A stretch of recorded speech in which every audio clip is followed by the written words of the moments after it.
Simon a 26 ans aujourd'hui.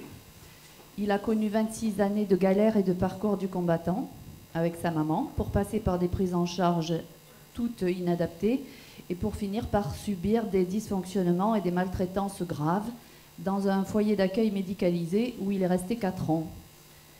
En 2006, après qu'il ait été mis sous neuroleptique, il n'en a jamais eu besoin, il est adorable, j'ai aussitôt décidé d'arrêter de travailler pour m'en occuper. Nous avons vécu dans un mobil-home de 40 mètres carrés, tout confort, je précise, sur la côte landaise, pendant 3 ans.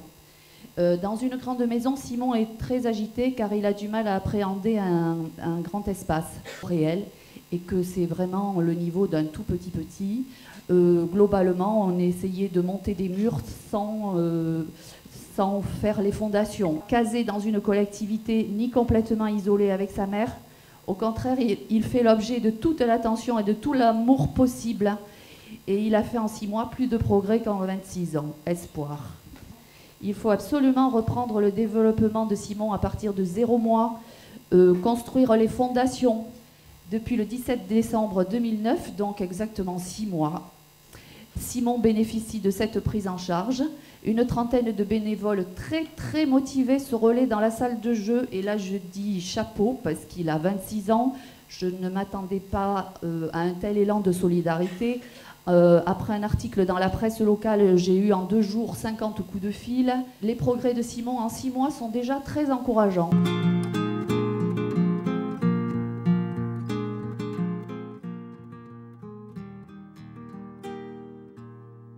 6 ans de prise en charge inadaptée, accompagnée de souffrance, le niveau de développement de Simon était au niveau 0. Il était enfermé sur lui-même en position fétale, au plan de la conscience et de la compréhension qui sont les bases. Cela change complètement la vie, la sienne et la mienne aussi. Il commence à gagner en autonomie au quotidien. À l'extérieur, il est beaucoup plus gérable. On peut envisager des sorties sans stress. Il s'intéresse aux jouets d'éveil. Il peut passer du temps à les choisir, les manipuler. Il recherche également beaucoup le contact. On est vraiment arrivé au niveau de la découverte, de l'éveil et de l'intérêt pour tout. Il comprend mieux les situations, les consignes, le oui, le non. Il peut même anticiper, par exemple poser quelque chose qu'il ne doit pas toucher quand j'arrive. Il manifeste toutes les émotions. Il est capable de verbaliser quand il a mal ou de dire « j'aime pas » quand il n'aime pas un aliment. Il prononce beaucoup de petites phrases, de plus en plus souvent. Et même de plus en plus souvent en situation avec du sens. Il adore sa salle d'éveil et ses bénévoles, les amis. Grâce à eux, nous ne sommes plus seuls et désemparés. Et j'assiste enfin à la venue au monde de mon fils au bout de tant d'années. Chacun de ces progrès l'éloigne de la dépendance. Et s'il doit en faire pendant 110 ans, nous poursuivrons cette méthode aussi longtemps.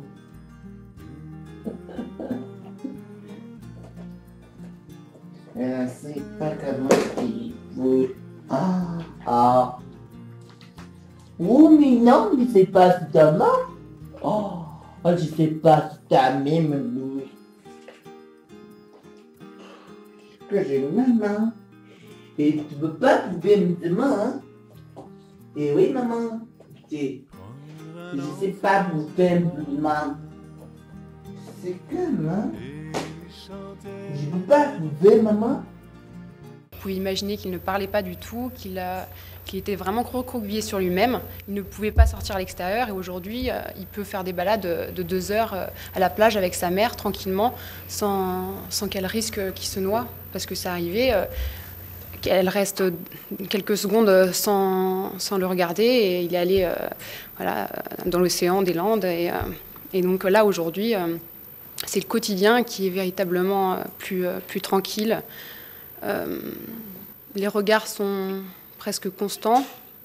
La communication se fait de plus en plus facilement. Son langage est de moins en moins écolalique. Déjà, son langage arrivait au bout de 1 an de méthode à peu près, et c'est déjà assez formidable, même s'il était au départ écolalique. Aujourd'hui, il est contextualisé, il comprend vient, donne, prend, le nom, il comprend ça, et ce qu'il ne comprenait pas il y a 2 ans. Donc c'est vraiment, moi, ce que je retiens de cette histoire, c'est le quotidien pour Simon et sa mère qui est complètement bouleversé,